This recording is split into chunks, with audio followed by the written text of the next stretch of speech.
Aujourd'hui, on termine le cours qu'on a vu avant, c'est la stratégie industrielle. C'est un cours qui est programmé pour S6, filière sciences de gestion. Comme on a vu dans la séance précédente, on a dit tout simplement il y a un régime qui est hybride entre tout ce qui est monopole et la concurrence. Et comme ça, on peut dire que ce régime-là, ce qu'on appelle qui est entre les deux, c'est la concurrence monopolistique. Ici, il répond aux trois conditions, comme c'est déjà expliqué. Les trois conditions sont, premièrement, il y a libre entrée et sortie des firmes dans la filière. Chaque firme dispose de sa propre clientèle et chaque entreprise considère les prix de ses concurrents comme une donnée. Donc ça, c'est ça vraiment, ce sont les conditions pour juger. C'est un régime vraiment qui est hybride, qui est entre les deux types de marché, entre le monopole et entre la concurrence pure et parfaite, ce qui va nous donner ce qu'on appelle la concurrence monopolistique. Si on arrive à répondre à ces conditions, donc on peut juger qu'on est dans un vraiment marché de concurrence monopolistique. Donc l'hypothèse centrale ici, celle de la différenciation du produit. Et ça, donc, vraiment, c'est très important. Qu'on a sur le marché, il y a une différence de produits. Il y a une différenciation entre les produits, ce qui laisse que chaque firme dispose de sa propre clientèle. Et tout simplement, mais la différenciation d'un produit se traduit en général par le fait que des firmes différentes offrent pour satisfaire des besoins identiques des produits qui ne sont pas totalement identiques.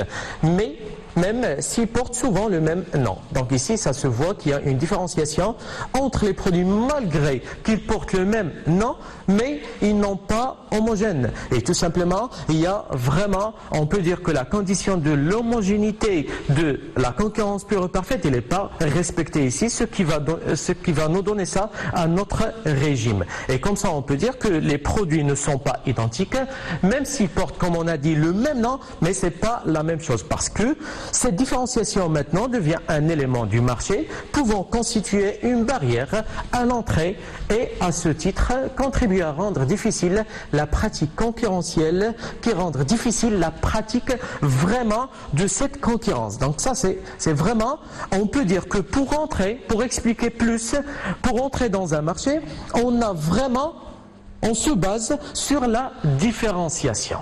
Donc ici, le marché, il est bloqué. C'est pour cette raison-là. Par quoi? Par la différenciation. Donc on constitue à travers la différenciation une barrière pour entrer sur ce type de marché. Et comme ça, la pratique concurrentielle, toute seule, donc on peut pas l'avoir. Et comme ça, on peut dire pour appliquer la concurrence, ça devient une chose qui est difficile. Tout simplement. Donc maintenant, qui règne sur le marché, c'est la différenciation. Et lorsqu'on dit la différenciation, ici on va trouver il y a plusieurs formes. Donc les formes de différenciation en général, il y a la différenciation spatiale, il y a la différenciation horizontale et aussi il y a la différenciation verticale. Donc ici on va trouver que même on a la différenciation, mais ici il y a plusieurs formes, ce qui laisse faire une distinction entre les différents types de différenciation.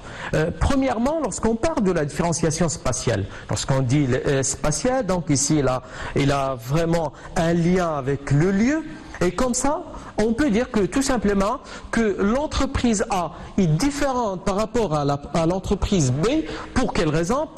Pour une raison d'espace, pour une raison de la place où il est. Et tout simplement, on donne l'exemple, par exemple A et B. Mais A, qui est à côté, sa localisation, tout simplement, est à côté de client. Mais B, ça se trouve dans un autre endroit qui est plus loin. Donc, c'est pas dans mon quartier, mais l'entreprise B, ça existe dans un autre quartier que pour y aller, donc on va perdre du temps.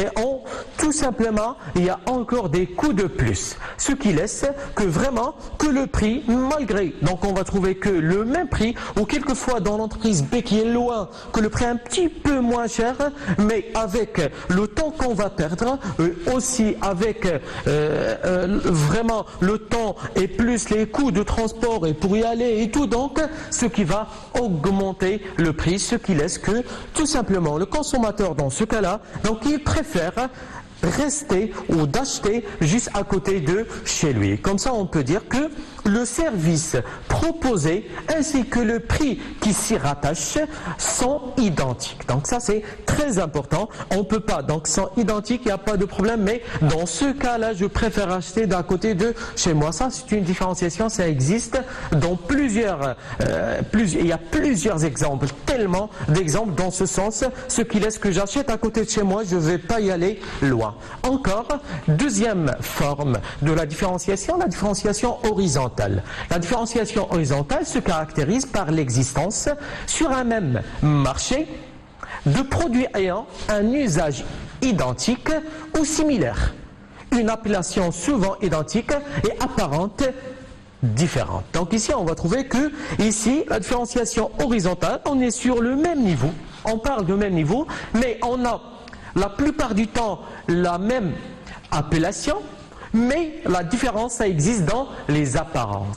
Ce qui laisse vraiment qu'on peut distinguer le produit 1 par rapport au produit 2.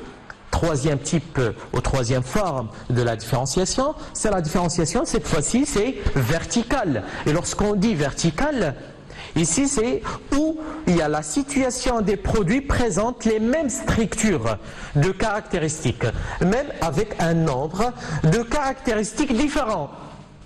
Et le produit ici, tout simplement, le produit ayant le plus grand nombre de caractéristiques sera considéré comme étant de meilleure qualité. Donc ici, j'ai plus de caractéristiques, j'ai plus de propriétés, dans ce cas-là, donc j'ai une meilleure qualité. Et comme ça, la différenciation cette fois-ci, est subjective.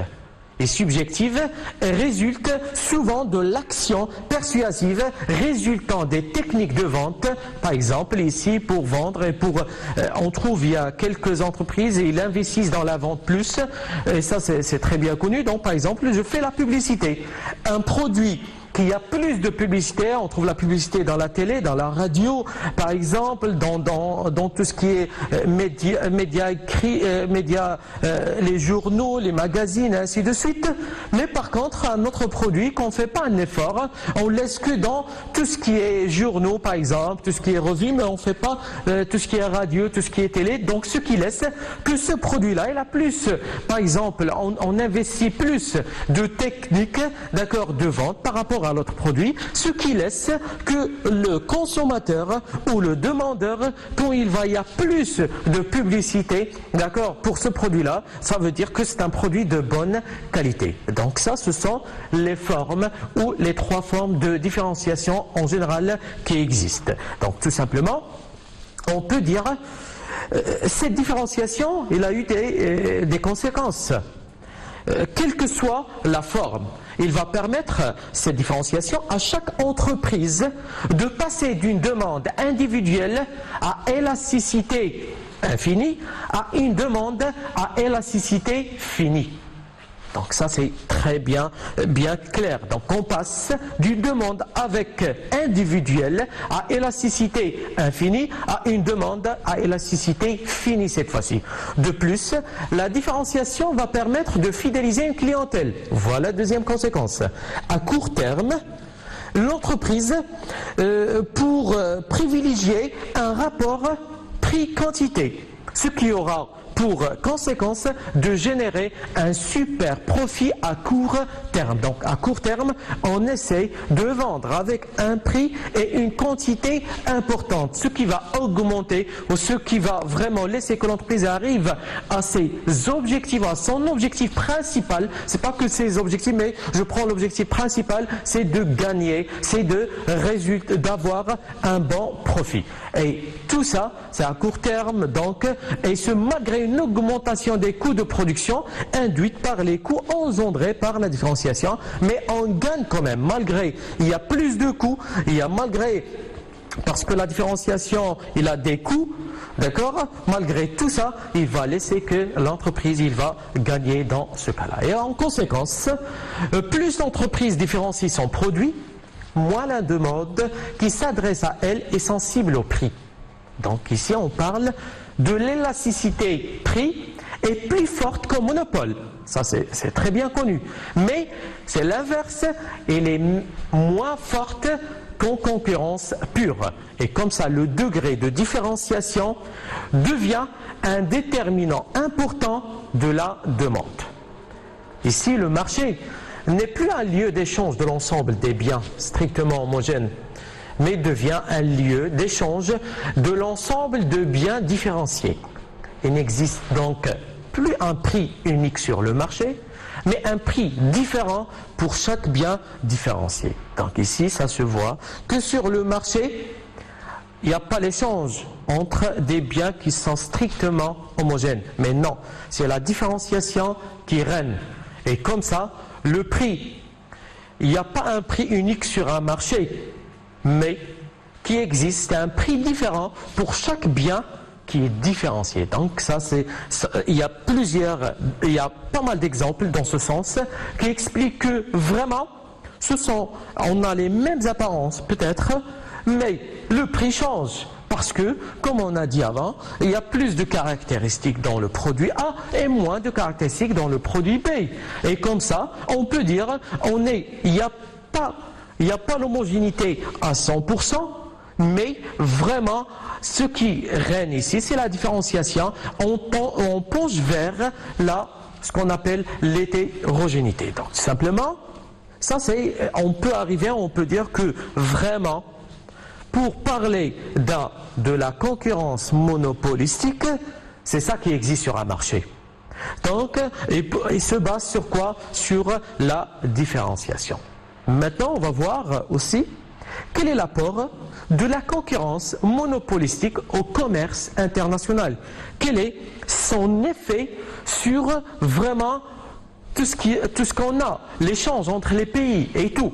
Donc, dans ce modèle, en général, on trouve il y a un auteur, et on l'a cité avant, c'est Paul Krugman, qui a vraiment écrit dans ce sens. Et dans le modèle de Paul Krugman, tout simplement, le modèle de Paul Krugman va partir des hypothèses suivantes. Ici, on doit faire beaucoup attention à ces hypothèses. En général, on a 5 hypothèses. La première, les entreprises peuvent bénéficier des rendements d'échelle croissants. Deuxièmement, les produits sont différenciés. Troisième, chaque producteur détient sur un produit différencié un véritable pouvoir de monopole.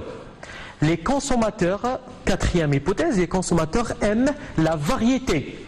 Et cinquième, le coût du transport est un coût qu'il faut intégrer dans l'analyse de la différenciation. Si on va voir ici les hypothèses de Krugman, il est passé, donc sont 5. La première, donc on compte que les entreprises cherchent à bénéficier des rendements d'échelle qui sont croissants. Je gagne plus, je dois fabriquer le maximum possible et vendre le maximum possible pour gagner plus. Deuxième, les entreprises, chaque entreprise, elle essaye vraiment de mettre sur le marché un produit qui est différent à ses concurrents. Troisième, chaque producteur, ça veut dire chaque fabricant, détient un produit qui a un produit différencié. Tout simplement, ce produit différencié, avec cette différence, il a ce qu'on appelle un pouvoir de monopole, parce que je suis différent. Les autres, ils n'ont pas la même chose, donc tout simplement, j'ai un pouvoir, et c'est quoi ce pouvoir-là? C'est le pouvoir de monopole. Quatrième, pour expliquer encore l'hypothèse, les consommateurs, comme vous savez très bien aujourd'hui, on dit en marketing, les consommateurs sont devenus exigeants, sont devenus qu'ils demandent plus, et en même temps, ils n'aiment pas la même chose. Donc les consommateurs, chaque fois, ils aiment bien de changer ou de vraiment d'avoir quelque chose de vraiment de nouveau. Quelque chose de nouveau, donc une nouvelle chose qui arrive. Et comme ça, on dit que tout simplement, les consommateurs aiment la variété. Donc ici, on ramène un nouveau produit. Donc tout simplement, les consommateurs, ils vont y aller donc parce qu'ils aiment bien essayer tout ce qui est nouveau. Et ça, c'est très important. Donc c'est pour cette raison-là, on voit que les entreprises, ils essaient, comme vous savez très bien, le cycle de vie d'un produit, il est court maintenant.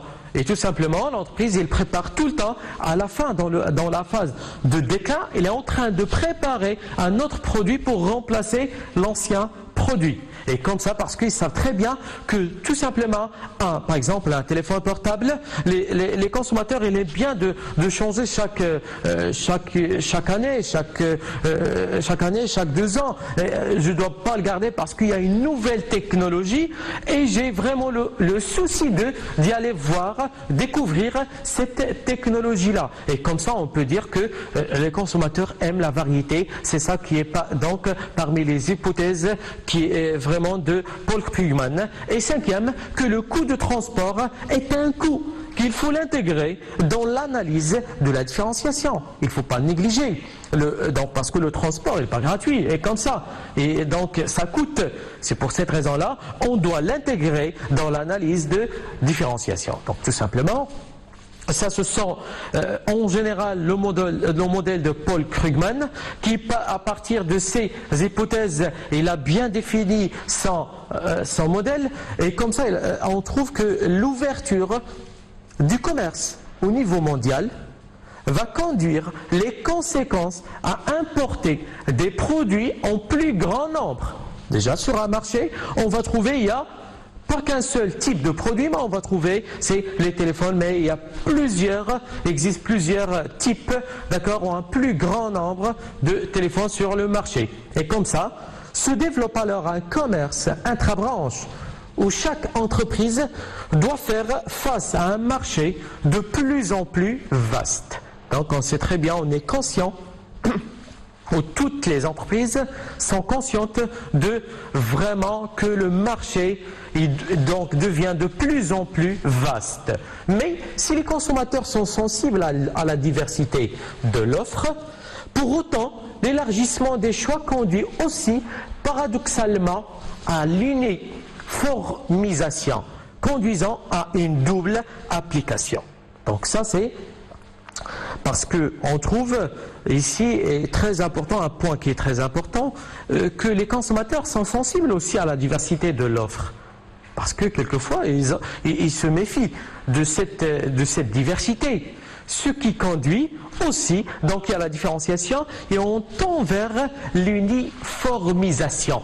Donc on cherche, parce qu'ici on peut arriver tout simplement à une double application sur le marché.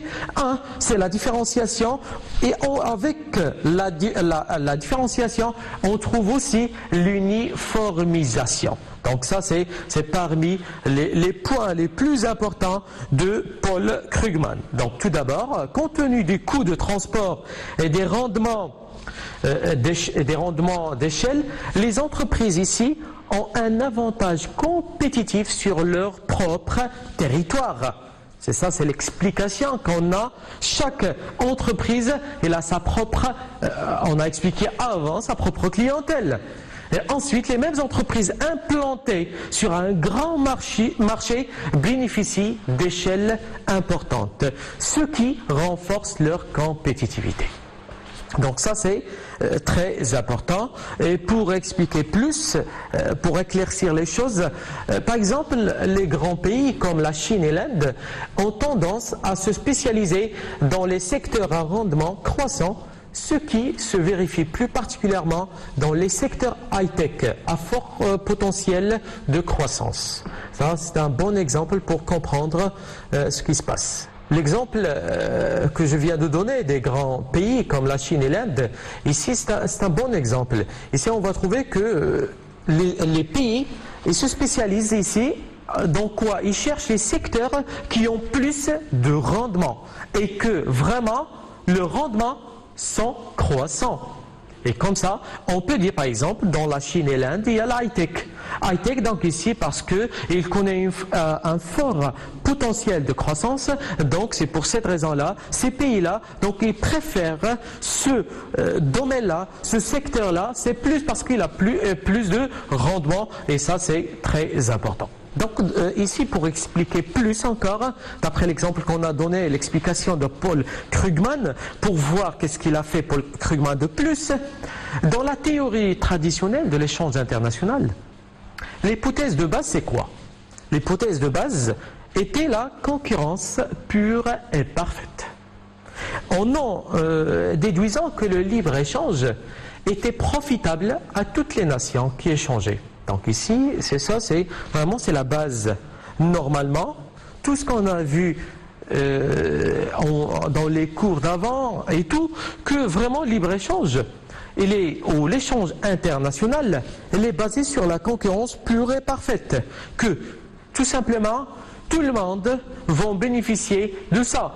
Tout le monde peut tirer de profit, d'accord, de cet échange-là. Mais, à partir de 1989, Paul Krugman constatait la concurrence pure et parfaite et l'exception, comme c'est déjà expliqué dans le chapitre d'avant, que la concurrence pure et parfaite, c'est juste l'exception, mais c'est pas, là, vraiment, c'est pas quelque chose qui est général, donc c'est juste l'exception, et que dans la majorité des cas, les marchés sont en situation de concurrence imparfaite, avec un nombre d'entreprises réduisant, donc un nombre d'entreprises qui est réduit agissant sur le marché. Donc ici, la première remarque de Paul Krugman, que sur ce marché-là, ça existe juste un petit nombre d'entreprises, simplement. Et comme ça, vraiment, parce que la concurrence pure et parfaite, c'est juste l'exception, comme c'est déjà expliqué. Et on est dans une situation d'un marché qui connaît juste la concurrence imparfaite. Ce qui laisse la concurrence imparfaite, c'est dans le petit nombre d'entreprises qui existent.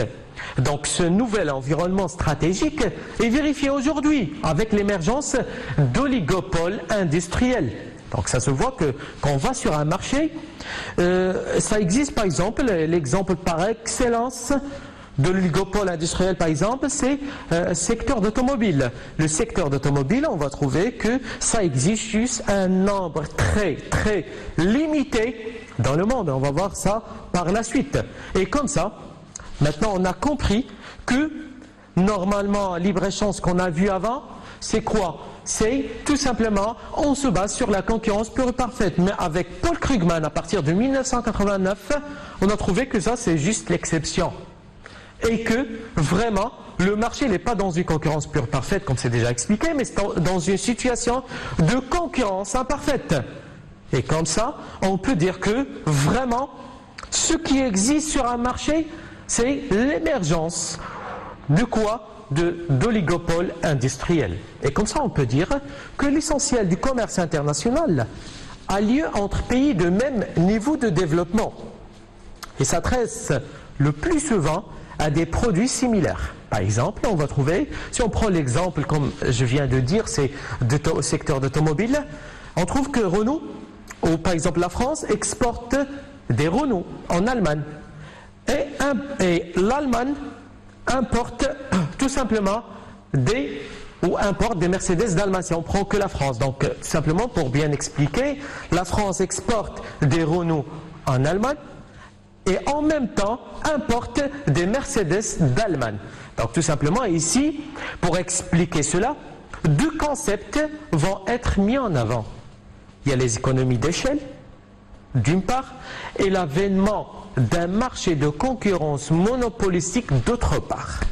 Et comme ça, on peut dire que, avec l'existence d'économies d'échelle, on explique pourquoi on produit en grande quantité plus le coût unitaire diminue. Donc ça c'est très clair, c'est bien connu. Donc ici, on peut vraiment, le point le plus important ici, c'est que vraiment le commerce international, aujourd'hui, ou depuis donc qu'on vient de découvrir donc les années 90 et tout, donc l'échange, c'est pas entre les pays de même niveau. Mais ici, on va trouver, donc l'essentiel du commerce international a lieu entre pays de même niveau de développement. Mais ici, le plus important, on trouve que vraiment, avec la concurrence monopolistique, se traduit par un nombre quoi? La première chose, un nombre très limité de producteurs, comme on a dit, au niveau national. Donc, par exemple, sur la France, on trouve, il y a, c'est un exemple de constructeurs d'automobiles. En Allemagne, ça existe 3 ou 4, d'accord? Et comme ça, en réduisant le nombre d'entreprises sur le marché, là où les entreprises restantes vont devoir diversifier leur offre. Donc ici, d'après tout ce qu'on a dit, il y a 2 points essentiels.